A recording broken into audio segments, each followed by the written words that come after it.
გამარჯობათ, მოგესალმებით. ვაგრძელებთ გადაცემათა ციკლს მწვანე საქართველო. მისი წამყვანი თინათინ ხიმშიაშვილი. დღეს ჩვენი სტუმარია ეკოხედვის გენერალური დირექტორი გეგი სოფაძე. გამარჯობათ ბატონო გეგი, დიდი მადლობა მობრძანებისთვის.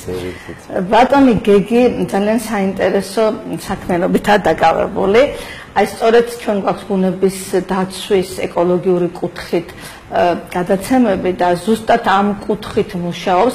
მას აქვს ბანაკები, როგორც ვიცი, განათლების სამინისტროსთან აქვს ურთიერთობა და ეს არასამთავრობო ორგანიზაცია, რასაკეთებს ბატონო გეგი, ბუნების დაცვის მხრივ და ასევე ერთდროულად რომ მოვყვეთ ახალგაზრდობის ჩართულობა როგორ ხდება აი ამ განათლების სისტემაში. მოგესალმებით, დიდი მადლობა მოწვევისთვის. ჩვენი ორგანიზაცია 2001 წლიდან მუშაობს გარემოს დაცვითი სხვადასხვა მიმართულებებზე. ერთ-ერთი მთავარი მიმართულება გვაქვს გარემოს დაცვითი განათლება. ამ კუთხით გვაქვს გაფორმებული ურთიერთთანამშრომლობის მემორანდუმი გარემოს დაცვის სამინისტროსთან და განათლების სამინისტროსთან და ასევე წარმოადგენთ ერთ-ერთი ყველაზე დიდი საერთაშორისო პროექტის, სასკოლო პროექტის პარეს კოორდინატორ ორგანიზაცია საქართველოში.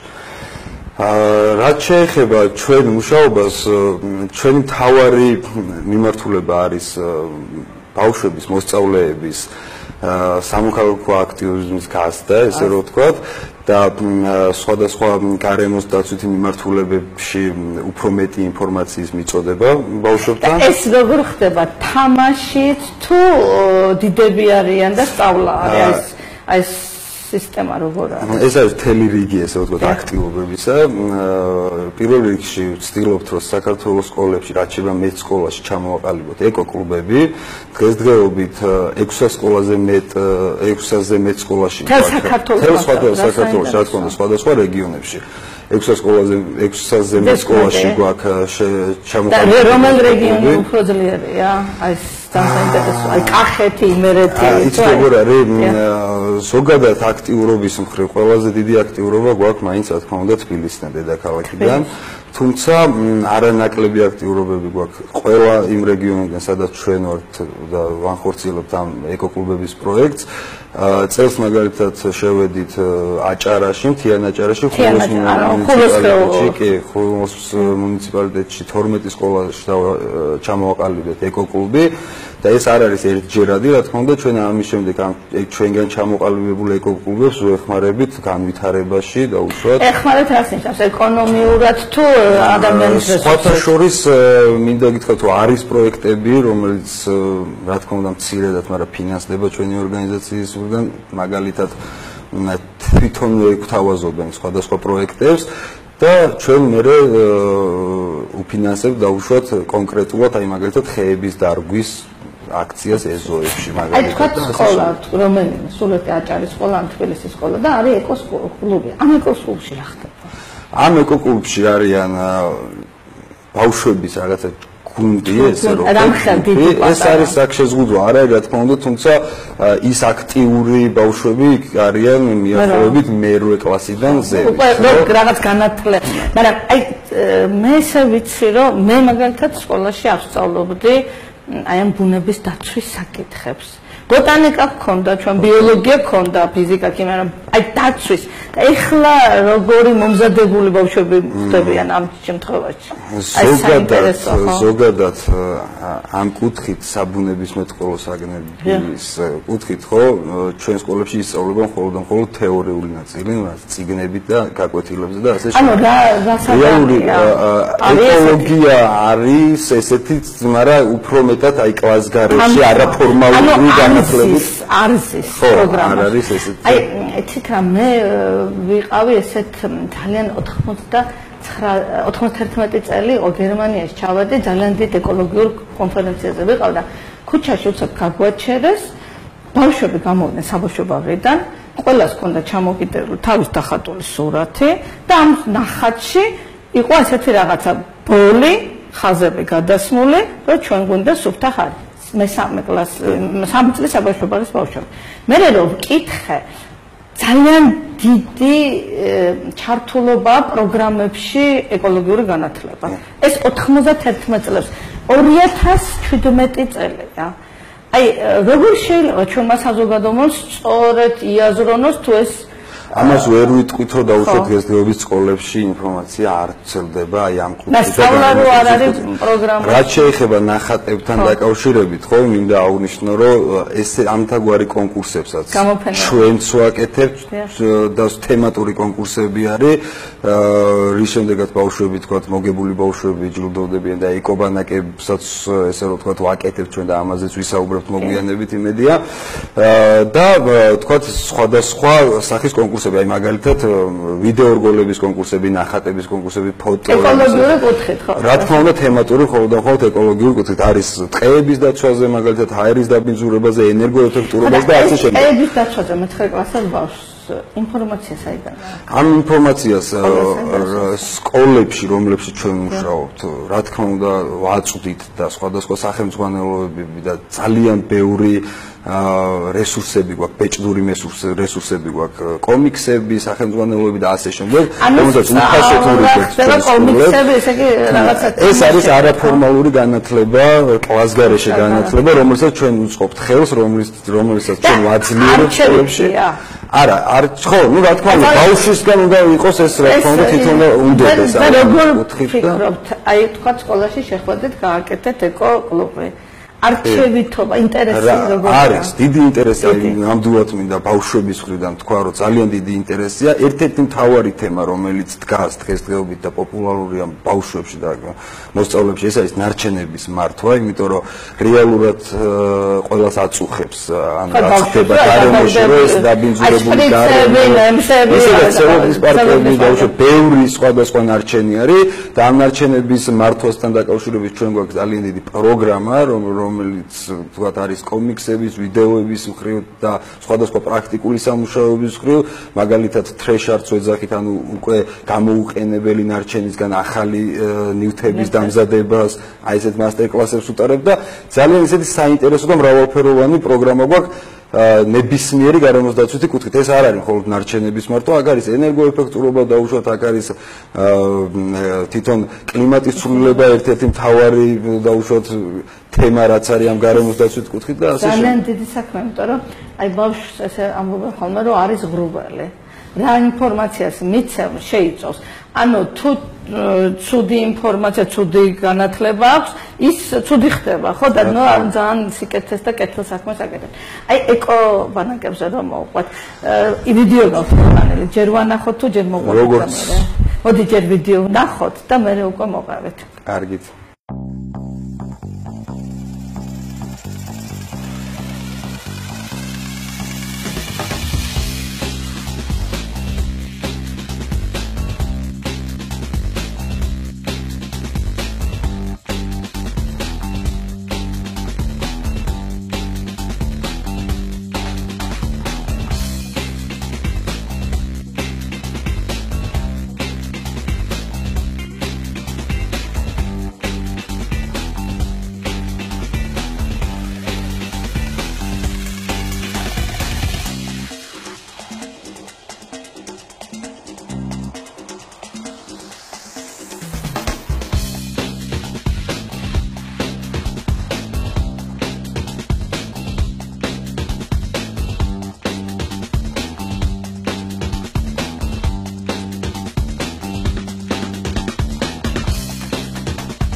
შესაძლებელი იყო ეს ბანაკი პირადად შემცი. ყველა მელოდიის გადააჭარბა და ძალიან მაგარი იყო. უღმესი მადლობა ეკოვიზიას და ეკოვიზიას.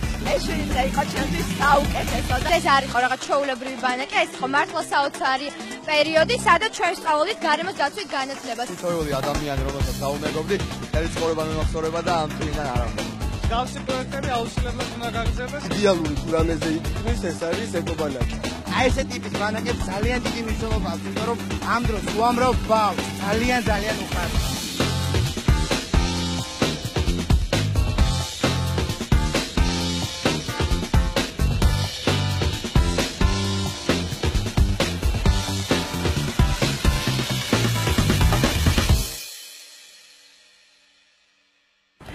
ძალიან საინტერესო იყო თქვენი მოდანილი ვიდეო და აი თუ შეიძლება ხა მოგვიყევით რა ხდება ამ ეკობანაკებში, ვის შეუძლია წამოსვლა, იმიტომ რომ ალბათ ვინც უყურებს ყველას მოუნდება წამოსვლა. ძალიან საინტერესო იყო ეს ვიდეო. ამ ჩვენ ორგანიზაციამ 2010 წელს პირველად გააკეთა ეკობანაკი, სადაც რა თქმა უნდა მასშტაბები ჰქონდა ცოტა პატარა, სადღაც 50 ბავშვამდე იყო მონაწილე. ეკონომიურად ხო, რა თქმა უნდა თავიდან, თუმცა 2015 წლიდან გაიზარდა ჩვენი ეს ეკობანაკები. და ჩვენ 2001 წლიდან ორგანიზაციამ თვითონ ეკობანკები 2010-ში გავაკეთეთ. მაინც 7 წელი არა. 2015 წლიდან უკვე 500 ბავშვამდე იღებს მონაწილეობას და აქვე მინდა აღვნიშნო, რომ ეს ხდება არასამთავრობო ორგანიზაცია მოქალაქეს მხარდაჭერით და რო არა მათი ესე რომ თქვა გვერდში დგომა და დაინტერესება ამ კუთხით, რა თქმა უნდა და დიდი მადლობა მინდა გადაუხადო მათ ამის გამო. ბავშვებს როგორ არჩა? ბავშვები რჩევიან თვითონ მოქალაქეს აქ ძალიან საინტერესო პროგრამა სამოქალაქო ოლიმპიადა ქვია, სადაც პირველ ადგილზე გასული ბავშვები მიყავთ ინგლისის სასწავლებლად, სადაც კურსზე და მეორე ადგილზე გასული, სადაც რა ბავშვების რაოდენობა მე მგონი 250 ბავშვი არის წელს, რომელიც მოდის ჩვენთან ეკობანაკში. თვითონ ეკობანაკის პროგრამას რაც შეეხება არის ასევე ძალიან საინტერესო და ამდენი დრო აქვს ამ ერთკვირიანი თითო ბანაკი არის ერთკვირიანი შემეცნებითი საგანმანათლებლო ბანაკი და ეს ხდება უფასოდ. ეს ხდება რა თქმა უნდა საჩუქარი როგორც აღვნიშნე, იმიტომ რომ ჩვენ ეკობანაკებში დავდივართ ხოლმე საზღვარგარეთ ძალიან ძვირია რა. გაუგებარი ძვირია და აი როგორ გითხრათ ბავშვებს ძალიან კი მოწონთ ერთმანეთთან ურთიერთობა, მაგრამ პროფესიონალები ძალიან ბევრი არ არიან და აქ როგორ ასახვა პროფესიონალებს? აი მაგასთან დაკავშირებით აი პროგრამაზე ვისაუბროთ. ეხლა პირველ რიგში რომ გავიგოთ ზოგადად რა არის და რა ისგან შედგება ეს ეკობანაკი, ეს არის ერთკვირიანი საგანმანათლებლო ბანაკი, ესე რომ ვთქვათ, გარემოს დაცვითი კუთხით, სადაც შედის, რომელიც კეთდება აუცილებლად საქართველოს დაცულ ტერიტორიებთან ახლოს. მთელი საქართველოს მასშტაბით. მთელი საქართველოს. ეხლა ამ წუთას გვაქვს 4 ლოკაცია. ეს არის ეხლა მიმდინარეობს კოლხეთის დაბლობზე, სადაც ურეკში არის თვითონ ბანაკი, რადგან ყველაზე ახლოს არის ახლონდებარე დაცულ ტერიტორიებზე, ეს არის კოლხეთის დაცული ტერიტორიები, მაჭახელას დაცული ტერიტორია, რა თქმა უნდა, ტირალას დაცული, ქობულეთის დაცული ტერიტორია, ეს არის ბუნებრივი მემკვიდრეობა და რა თქმა უნდა, მინდა აღვნიშნო, რომ მოსახლეობაში ბავშვებში ხო იმდენად არ არის პოპულარული აი ამ სიარული ხო და ამ თავარი მიმართულებაც ეს გვაქვს რა თქმა უნდა ანუ შედგება ექსკურსიები არის ანუ ამ ბანაკში ყველა ამ დაცულ ტერიტორიაზე სადაც თვითონ დაცული ტერიტორიების ადმინისტრაცია ლექციებს უკითხავს ბავშვებს და საველე პრაქტიკულ სამუშაოებს აკეთებინებს რაც ხელს უწყობს იმ საბუნებისმეტყველო საგნების პოპულარიზაციას და კეთ შესწავლას, როგორც აღვნიშნეთ. მცენარეების აღწერა, ხო? კი, სხვადასხვა მცენარეების, ცხოველების ბევრი სხვადასხვა პრაქტიკული სამუშაოები აქვს. იქ რა ძალიან საინტერესოა და დიდი მადლობა მინდა გადაუხადოს დაცული ტერიტორიების სააგენტოს და კონკრეტულად იმ დაცული ტერიტორიების ადმინისტრაციას, ვინც საინტერესოდ ხო ესე რომ ვთქვათ, ხვდებიან და გულთბილად და ასე შემდეგ.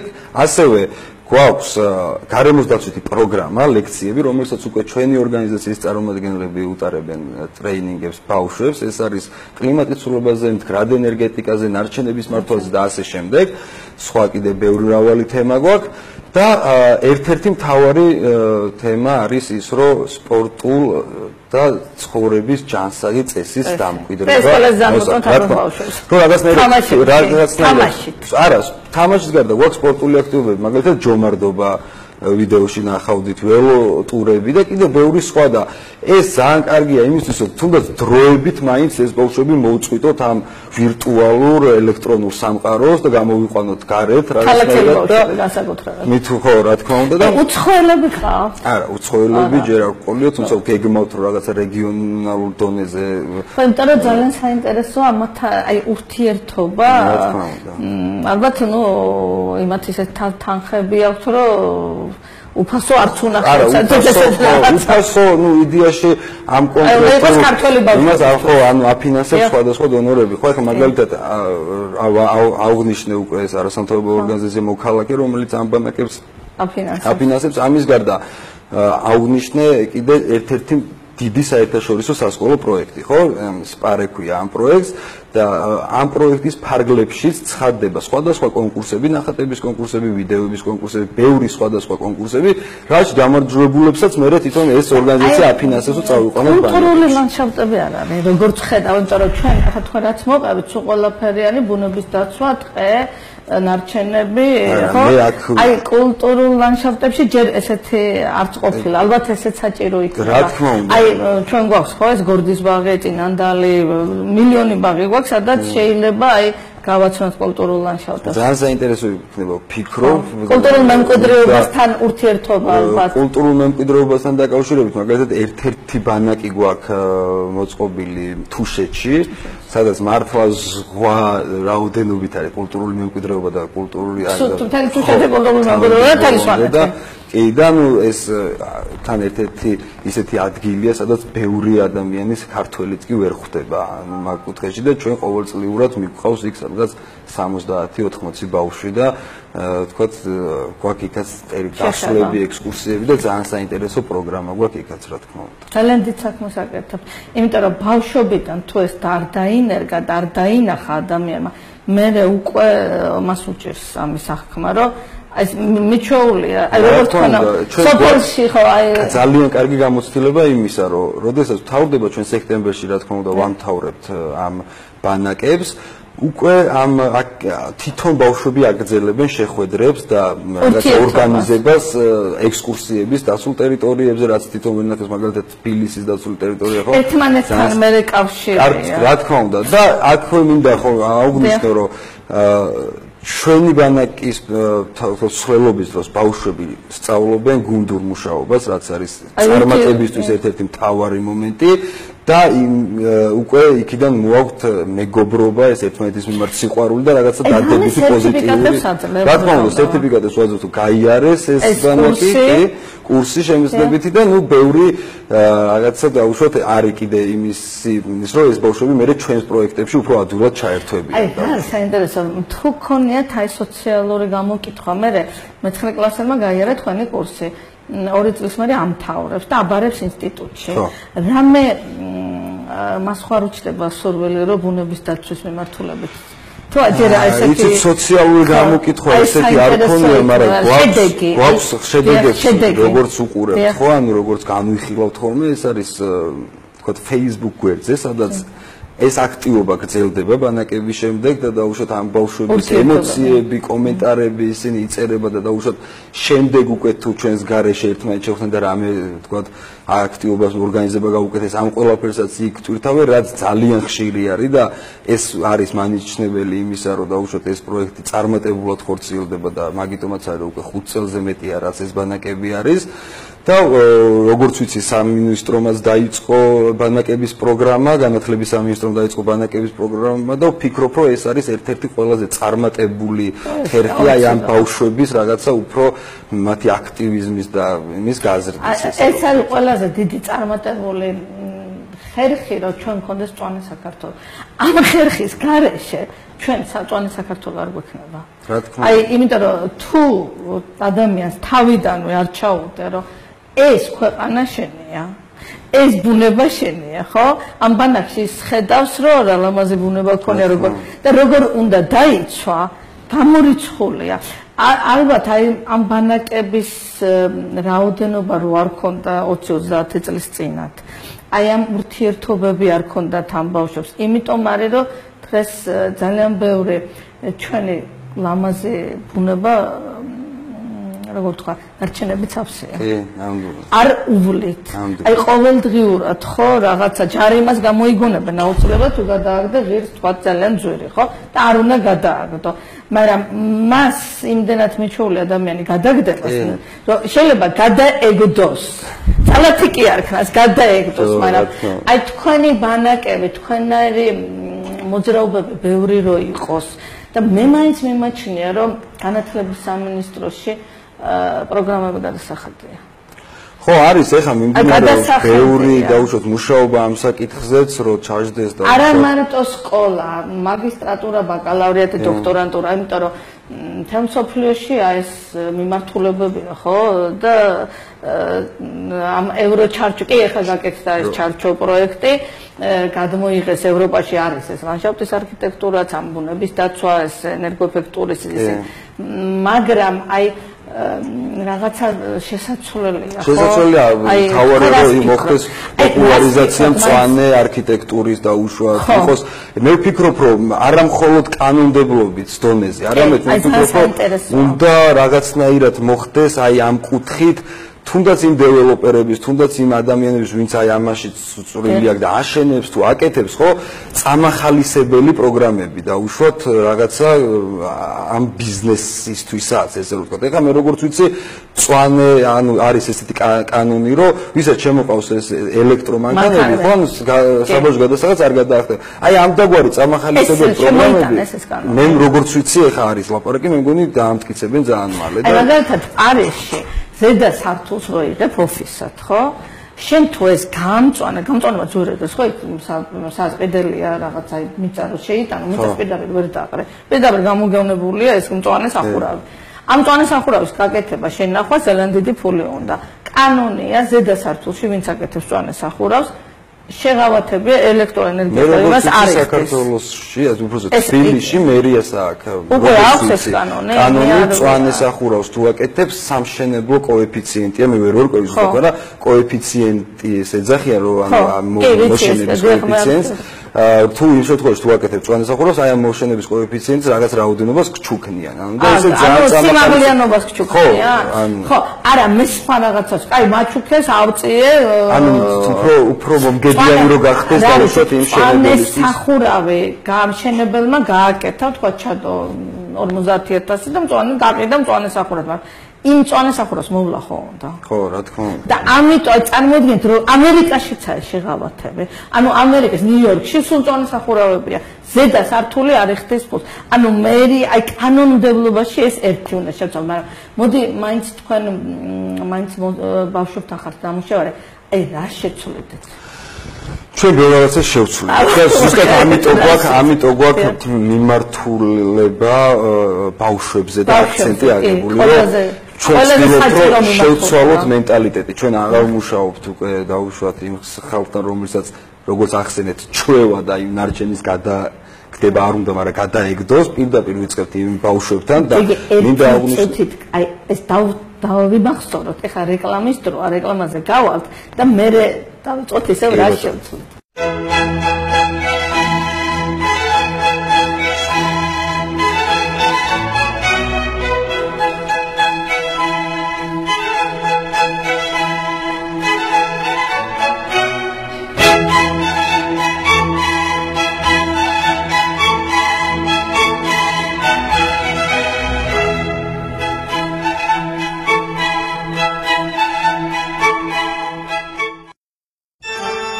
თანამედროვე ფსიქოლოგიის და ფსიქოთერაპიის თეორიები. ქართული ფსიქოლოგიის სკოლის კულტურის მონაპოვარი. ქართული საზოგადოების ჩვენი წარსულის, აწმყოს და მომავლის ანალიზი. ფსიქოლოგიის სტუდიის სტუმრებთან ერთად. დიმიტრი ნადირაშვილი, ქართულ არხზე. სურვილები უსაზღვროა, სურს ბევრი და მიწევსავეთშიო ერთი. 4 გზა მაქვს, მიმართულება რჩება ერთი. ზოგჯერ მინდა ერთდროულად გავემგზავრო მოტოციკლით, მატარებლით, თვითმფრინავით, გემით. 4 სეზონში ერთად მინდა ვარსებობდე სამყარო ბუნდოვებს ერთში. სპორტში 4 მცდელობიდან გამიმართლა ერთადერთში. ავირჩიე მხოლოდ მაგდი, ერთდროულად 4 გეზი. ინტერნეტი, მობილური, ფიქსირებული ტელეფონია, ტელევიზია, აირჩიე მაგდი. გაინტერესეთ ფსიქოლოგიური ცოდნის პრაქტიკული გამოყენება. როგორ დავძლიოთ სტრესი, როგორ მოვაგვაროთ კონფლიქტები, როგორ ავღზარდოთ შვილები, როგორ წარმართოთ ჰარმონიული ურთიერთობები. დაგვირეკეთ პირდაპირ ეთერში და მოგწერეთ Facebook-ზე გადაცემაში ფსიქოლოგიური კონსულტირება თეა გოგოტიშვილთან ერთად.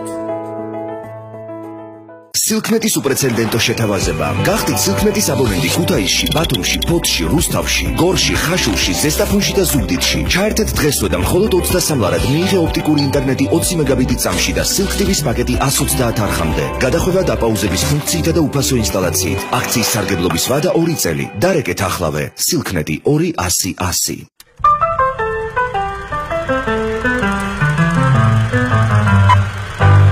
ისაც არ გვინახავს და აქამდე არ ვისაუბრია. ქართული მოკლემეტრაჟიანი ფილმები ქართულ არხზე გადაცემაში მოკლედ.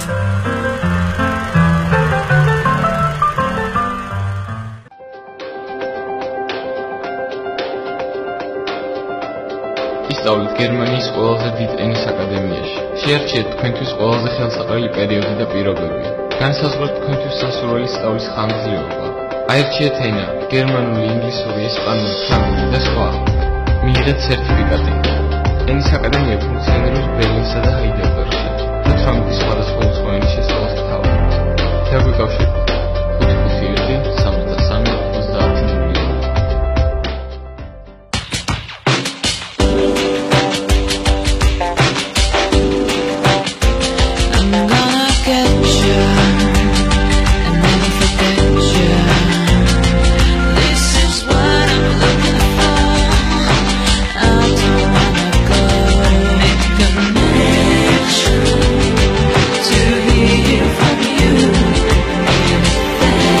მობილური ინტერნეტი მაგდის ხარისხით.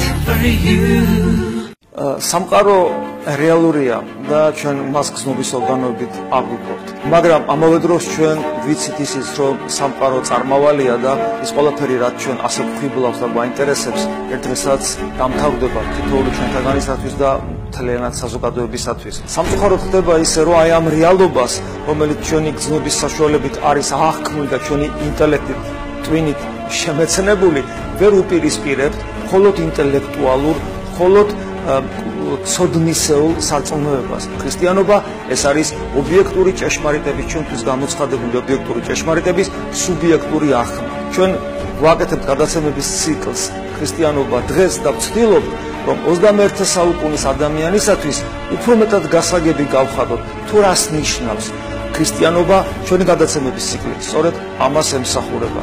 ღმერთი შეგვეწიოს, დაგვეხმაროს ამ თავარ საქმეში. ამინ.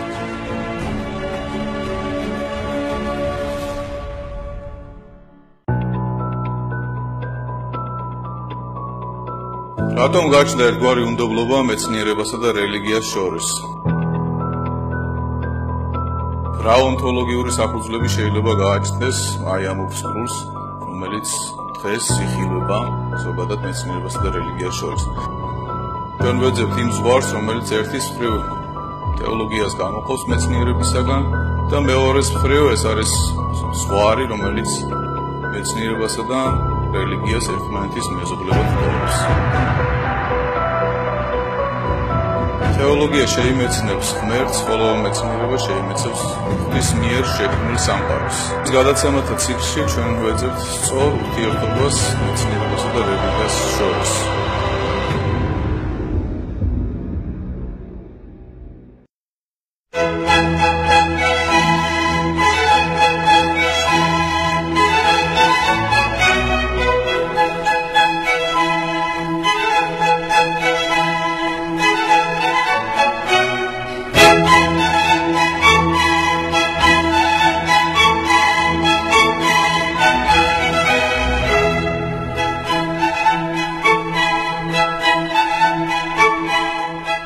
ვაგრძელებთ გადაცემას მწვანე საქართველო. მე მისი წამყვანი თინათინ ხიმშიაშვილი, ჩვენი სტუმარია გეგი სოფაძე, რომელიც წარმოადგენს ეკო ვიჟენის ეკოხედვის გენერალურ დირექტორს.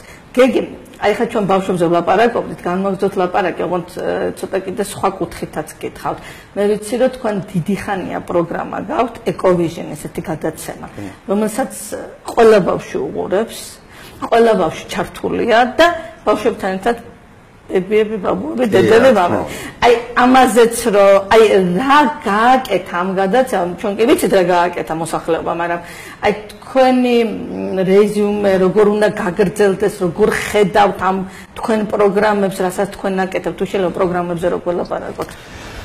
ჩვენი, რაღაცა გადაცემა ახსენეთ ამ გადაცემაზე ვიტყვი, ორი სიტყვით, ეს იყო ერთადერთი ყოველკვირეული საბავშვო შემეცნებითი, გარემოსდაცვითი შემეცნებითი გადაცემა ეკოვიზია, რომელიც თავიდან ენკიბენკიზე იყო, შემდეგ იმედზე გადავიდა, ბოლოს უკვე GDS-ზე წელიწადს ხო მოგზაურობ რა თქმა უნდა, თუმცა ეხა ამ ეტაპზე სამწუხაროდ გაჩერდა ხო GDS-თანაც რაღაცა მოლაპარაკებები მიმდინარეობს სხვადასხვა ტელევიზიებთან, ხო ვფიქრობთ რომ გაგრძელდება, იმიტომ რომ ძალიან საინტერესო გადაცემა იყო, რომელიც გარემოსდაცვით თითქმის ყველა თემას მოიცავდა და ამ გადაცემის ბოლოს იყო ვიქტორინა, სადაც ბავშვები სკოლები იღებდნენ მონაწილეობას და ეჯიბრებოდნენ ერთმანეთს და გამარჯვებული და ჩართული იყო საქართველოს მთელი ბავშვები. მთელი ბავშვი ხო ყველა მიცის აი ამ გადაცემის შესახებ და ძალიან კაი და ძალიან საინტერესო გადაცემა იყო და იმედი გვაქვს რომ კიდე იქნება. რაც შეეხება პროგრამას, ამ საგანმანათლებლო პროგრამას, რისაც ბავშვებთან მუშაობთ, ეს არ არის რაღაც კონკრეტული ერთი მიმართულება, ეს არის კომპლექსური მიდგომა, როგორც ვახსენეთ, ერთ გადაცემის მხრივ მაგალითად სხვადასხვა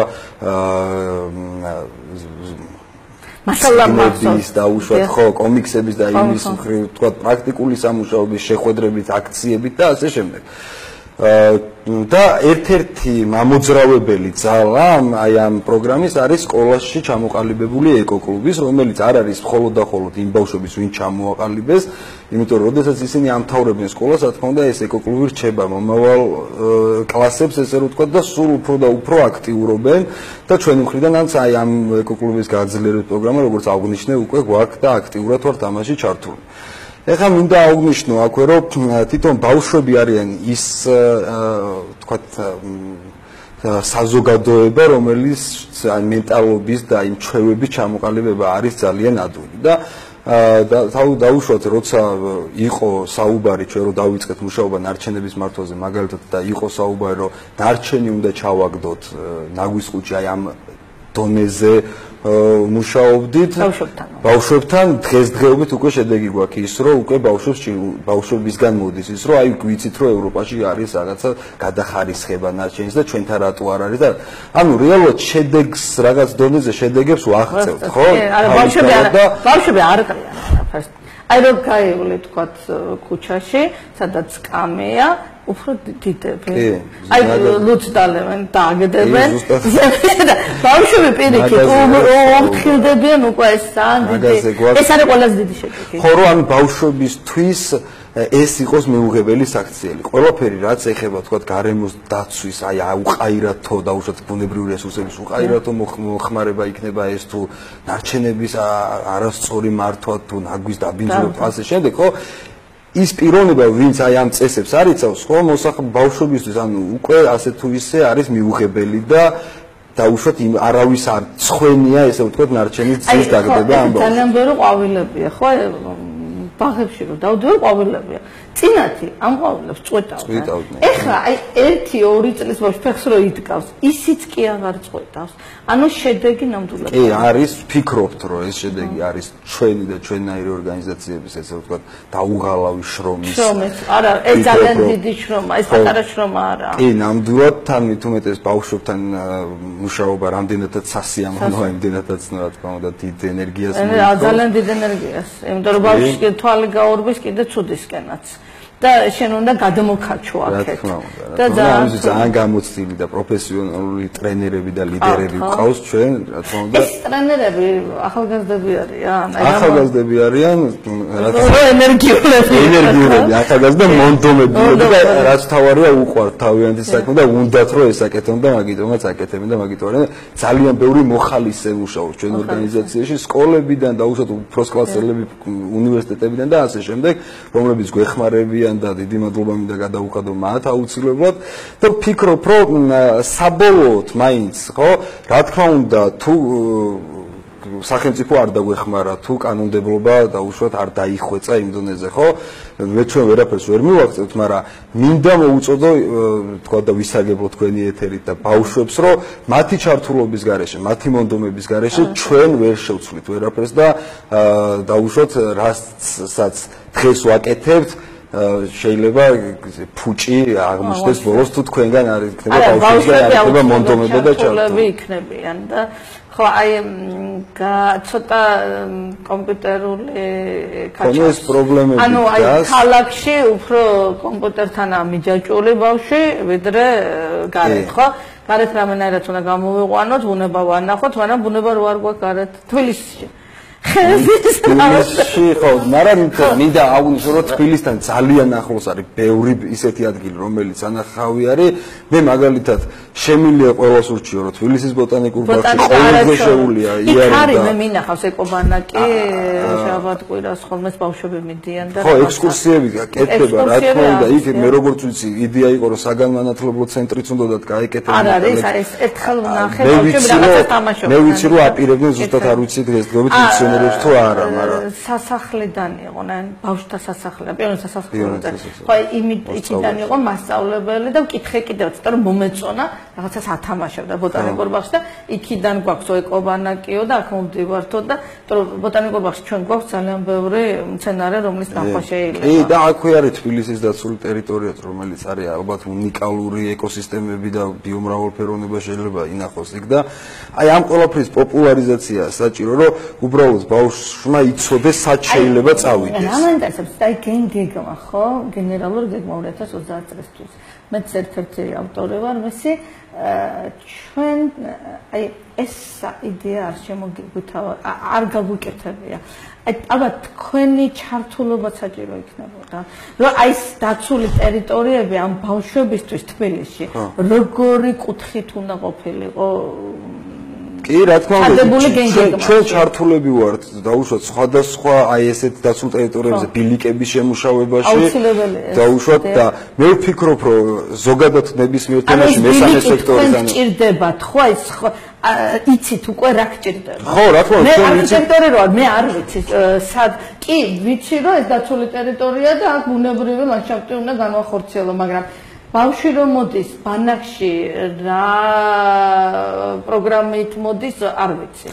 ამიტომ ალბათ ერთად უნდა იმუშაოს. ბანაკი, ანუ იცი როგორი მომენტი არის, თბილისის დაცულ ტერიტორიაზე აქ ძალიან დიდი შესაძლებლობები ესე რომ თქვა, რომ გაკეთდეს ზიპლაინი მაგალითად, რომელიც ჩვენ ბანაკებში გვაქვს ეს ტირალას ეროვნულ პარკში და არის ძალიან ისეთი კაი და ისეთი რაღაცა ხო და მე როგორც ვიცი თბილისის დაცულ ტერიტორიებში არის მამის შესაძლებლობა არის იმის შესაძლებლობა რომ ორდღიანი ექსკურსია გაკეთდეს ტერიტორიაში გიდებენ აი ამ თქვენ მოთხოვნებს არა ეს თქვენ ანუ რა ვინ ანუ აი თქვენ რომ აი თბილისში გაქვთ ეს დაცულ ტერიტორიაზე ბანაკები არა თბილისში არა გვაქვს აი რატო იმიტომ რომ ჩვენ მაინც ვფიქრობთ რომ ამ სამოქალაქო ოლიმპიადის მხრივ ხო ბავშვები ძირითადად თბილისის სკოლებიდან არიან და გვინდა რომ უფრო მიგავიყვანოთ არა რაიონებიც არიან რა თქმა უნდა ის რაიონები რო თბილისში ჩამოვიყვანოთ არ არის შესაბამისი ინფრასტრუქტურა დღესდღეობით თბილისის დაცულ ტერიტორიაზე აი ზუსტად მაგას გეუბნებით ანუ თბილისის დაცულ ტერიტორიაზე გვინდა ინფრასტრუქტურა რა თქმა უნდა გვინდა და მე ამაზე ვიცი რომ დაცული ტერიტორიების სააგენტო ძალიან აქტიურად არის ჩართული აი ამაში რომ რაღაცნაირად მოვაწყონ და ბილიკი გაკეთდეს და ასე შემდეგ ლანდშაფტის არქიტექტორი მაგას ვერ ვხედავ რომ დაცულ ტერიტორიაზე ინფრასტრუქტურა დევს პროექტირებაში ჯერ პროექტირებაში მე უნდა განხორციელოს ანუ ამისთვისაც ალბათ რაღაცა გრანტები რაღაცა რესურსები, ფინანსური რესურსები აუცილებლად რა თქმა უნდა არის მოსაძლებელი. თორე ძალიან საინტერესოა და აქვე არის რა თქმა უნდა და აი რო ვიძახით იმას რომ თქვა კრიზისი გვაქვს ჩვენ გამწვანების და რაღაცა ესეთი სივრცის თბილისში, ხო? რეალურად შეგვიძლია რომ 9 საათში აბსოლუტურ ველურ ბუნებაში შეიძლება მოხდეს თბილისიდან ბავშვი. მარტო საზაფხულო სკოლა უცხოეთში ქვია და არის ხანდახან ოქტომბერში, ნოემბერში. აი ჩვენ ეკობანაკებს ვაკეთებთ, იმიტომ რომ ჩვენ ძირითადად გარეთ ესე რომ ვთქვათ ექსკურსიები ყავს და ველზე ყავს ბავშვები და ამის გამო ზამთარში ცოტა რთულია, თან ვიცით საქართველოში ხომ მთებში კაცრი ზამთარი იცის.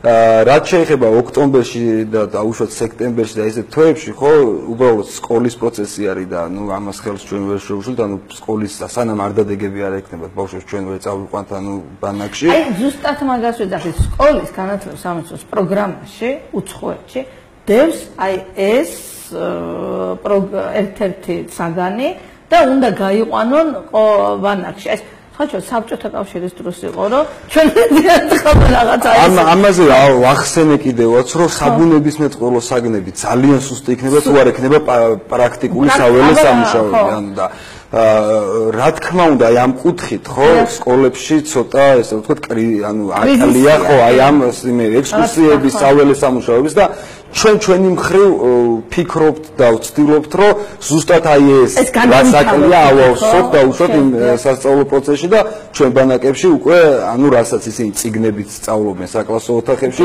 გაგყავს და ველზე ანუ ზუსტად იგივე დაუშვათ თემებზე უკვე გამოცდილი პიროვნებები ვინც აი ამ საქმეზე მუშაობენ უკითხავენ ლექციებს იქვე და აკეთებინებენ სხვადასხვა პრაქტიკულ სამუშაოებს რა თქმა უნდა ჩემთვის კი არა ვფიქრობ რომ ძალიან კაი იქნება თუ აი ეს პრაქტიკული სამუშაოების ეს გასვლები და ესეთი დაუშვათ პრაქტიკული ქმედებები იქნება სასწავლო პროცესის ერთ-ერთი შემადგენელი ნაწილი ვფიქრობ რომ ძალიან კაი და ძალიან აი მაგასაც არქიტექტურაში ესეა განსაკუთრებით ლანდშაფტის არქიტექტურაში რამდენის კიდე ხარ ჩვენ მოყვეთ და ვილაპარაკოთ ვერანაირად სტუდენტს ვერ აუხსნი როგორია ვერსალი ვერანაირად ვერ ვანახებ როგორია დაცული ტერიტორია თქვა სვანეთი აი სვანეთის ცას რამდენის გინდა მოუყვე რომ ძალიან ლურჯია, ძალიან ლამაზია, ძალიან სხვანაირი სუფთა ჰაერია. თუ მას არ შეეხო სტუდენტი, ანუ მოწაფე, ამიტომ არის აი ესეთი პრაქტიკა მთელ სოფლიოში ზუსტად ბუნების ჩვენი დარგით, რომ მწვანე იყოს ქვეყანა. აი აუცილებელია ყველა განათლების საფეხურის სფერო, აი საფეხურზე იყოს აი ეს გასვლა. ასწავლი უნდა შეეხოს, უნდა ნახოს ეს ყველა. რა თქმა უნდა, ზოგადად აი ამ კუთხით ხო, არა მარტო ბავშვებში და მინდა აღვნიშნო რომ თქვენ ახლა ძალიან კაი, ესე ვთქვათ, გადაცემას აკეთებთ, იმიტომ რომ მოსახლეობაში უნდა მოხდეს აი ამ თემების პოპულარიზაცია და მოსახლეობამდე ამ ყველაფრის მიმტანი ერთ-ერთი მთავარი საშუალება ეს არის მედია, რაც არის, ხო?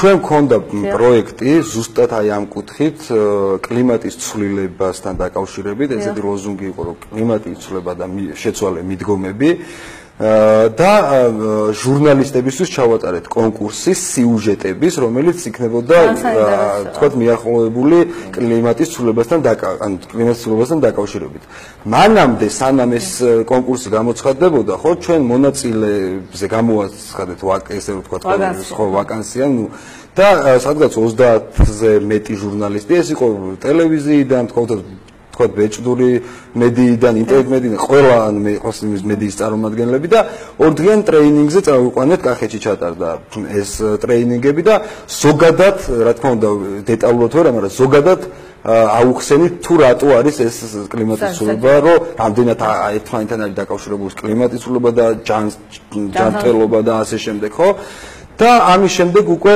დაუშვათ ჩატარდა კონკურსი სადაც შემოიტანეს და სხვათა შორის ძალიან დაინტერესდნენ და ბევრი ჟურნალისტი იძახდა რომ ამდენი ხანია ამ სფეროს ჟურნალისტები და იმაში ვართო და ესეთი თქვათ სერიოზული თემა თუ იყო ეს გარემოს დაცვა და ზოგადად კლიმატის ცვლილება და ზოგადად აი ეს ეკოლოგიური პრობლემების წინაშე ვდგავართ, არ გვეგონაო და რაღაცა გონია რომ ამის შემდეგ უფრო გააქტიურდება თვითონ მედიაც რომ ჩაერთოს და უშოთ და მოსახლეობას მიუტანოს ის მესიჯები, რომ რამდენად აუცილებელია და უშოთ მოსახლეობის ჩართულობა, რამდენად აუცილებელია გარემოზე თქვათ გაფრთხილება და ასე შემდეგ, ხო? ეს პროექტი დააფინანსა და იყო ავსტრიის წითელი ჯვრის და ქართული წითელი ჯვრის მხარდაჭერით და ფიქრობ, რომ ერთ-ერთი წარმატებული პროექტი იყო და ძალიან კაი პროექტი. და კიდევ უნდა იყოს ასეთი პროექტები. რა თქმა უნდა, ვფიქრობ, რომ მოსახლეობას დატყოფნაშია. მოსახლეობის ინფორმირება გვინდა, რომ მოსახლეობას, აი რასაც შენამბობ, მოსახლეობას ეს აინტერესებს. მას უნდა ინფორმაცია, მას ის არის ინფორმაციულ ვაკუუმში და ელის და მით უმეტეს რეგიონებში. აი რეგიონებში, ამიტომ ჩვენ გადაცემას დავარქვით მწვანე საქართველო და არა მწვანე თბილისი, ქალაქი, იმიტომ რომ თუ მთლიანად საქართველო არ გახდა ეკოლოგიურად სუფთა და ჯანსაღი, მხოლოდ ერთი თბილისის ეკოლოგიური აი რა თქმა უნდა ეს თბილისის პრობლემა ძალიან დიდია, ჰაერი არ აქვს, მაგრამ თუ ბუფერული ზონები, ანუ ბუფერული ზონა გარშემო კახეთი რეგიონები არ იქნა ჯანმრთელი სუფთა, ვერ შემოვა ქალაქში სუფთა ჰაერი. გარეთაც გვინდა, ну რა თქმა უნდა შიგნით დიდი პრობლემაა და რა თქმა უნდა რაც შეეხება ჰაერთან დაკავშირებით ეს არის კიდე ანუ მე მინდა აღვნიშნო რომ რეალურად ვითომ ვიძახით რომ აი რეგიონებში და უშუალოდ სუფთა ჰაერია თბილისში და ძალიან ის არის ხო სიფინძურე. კი რა თქმა უნდა ეს ესე არის. მაგრამ იქაც არის ის პრობლემები აი მაგალითად ჩვენ კარგად ვიცით რომ ბევრი სოფელში მთავარი სათბობი ესე რომ ვთქვათ რესურსი არის ტყე ხო და შეშაზე თბებიან ხო ამ შეშის მოხმარებაცაც აქვს თავისი ესე რომ ვთქვათ წესი რა ეს არ შეიძლება პირდაპირ ნედლი და უშუალოდ შეშის წვა იმიტომ რომ თან მithumetes ოჯახებში სადაც ერთი ოთახი სუდახურული აქვს სითბო არ გაუშვან ხო და მაგ ჩემი თვალით ნანახი ისეთი ღუმელები აქვს დაყენებული საიდანაც თქვათ კვამლი გამოსდის და ну რაღაცა ბევრი სხვა პრობლემა ეს არის პირდაპირ ძალიან ესეთი სუდი ხო ჯანმრთელობისთვის გამონაბოლქვი ანუ ფოთლების დაწვა რომელიც არის კატეგორიულად აკრძალული ეს არის პირდაპირ და უშუალოდ აი არ ვიცი იმდენად საზიანოა ჯანმრთელობისთვის რომ ჯვარი წერია ყველას მაგრამ აი კიბოზე როა ლაპარაკი ონკოლოგიურში მქონდა შეხება ბევრს ოჯახის წევრი ამ ონკოლოგიურად დაავადებული იყო და წავიდა ქვეყნიდან ძალიან ბევრი აი რეგიონიდან სუფთა ჰაერიდანაა ჩამოსული და მეოთხე სტადია სიმსივნე. იმიტომ რომ იქ რაღაცები ხდება ისეთი რომელიც არ უნდა მოხდეს. მაგრამ მოსახლეობა არ არის ინფორმირებული. აი მად მივდიოდი ზუსტად. ანუ პრობლემა აქ იმისი დგას რომ იმ ფოთლებისგან რეალურად შეიძლება მოხდეს ამ ფოთლების კომპოსტირება და მიიღონ ბევრად უფრო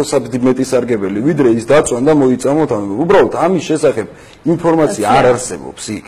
და ამიტომაც ვცდილობთ ჩვენ რომ იმ რეგიონის სკოლებში ვიმუშაოთ, სადაც შეშაზე არის და სადაც ძალიან ესეთი ინფორმაციულ მოაწყვილში არის. ინფორმაცია მეეწონა მშო. აბა რა, ეს არის ყველაზე მარტივი ხიდი, ესე რომ ვთქვათ, ოჯახამდე ბავშვი, იმიტომ რომ ინფორმაციას გერგი ძალიან საინტერესო იყო, მე კიდე მოგიწევ აუცილებლად, იმიტომ რომ ეკობანაკის ჩვენ თვალყურს მივადევნებთ, იმიტომ რომ ეს მწვანე საქართველო და ეკობანაკები გვჭირდება.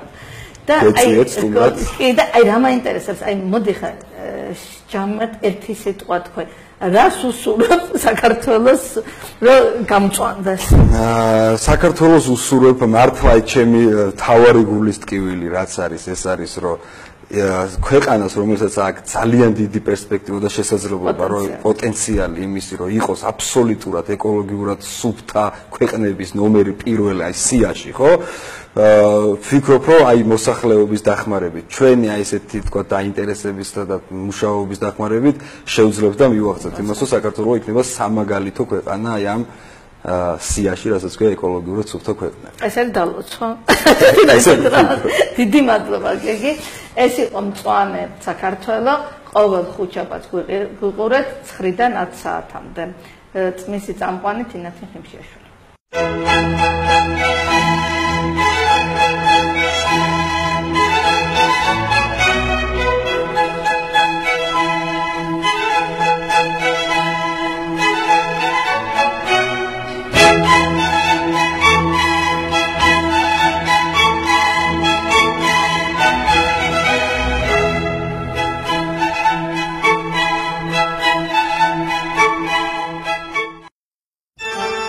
თანამედროვე ფსიქოლოგიის და ფსიქოთერაპიის თეორიები. ქართული ფსიქოლოგიის სკოლის კულტურის მონაპოვარი.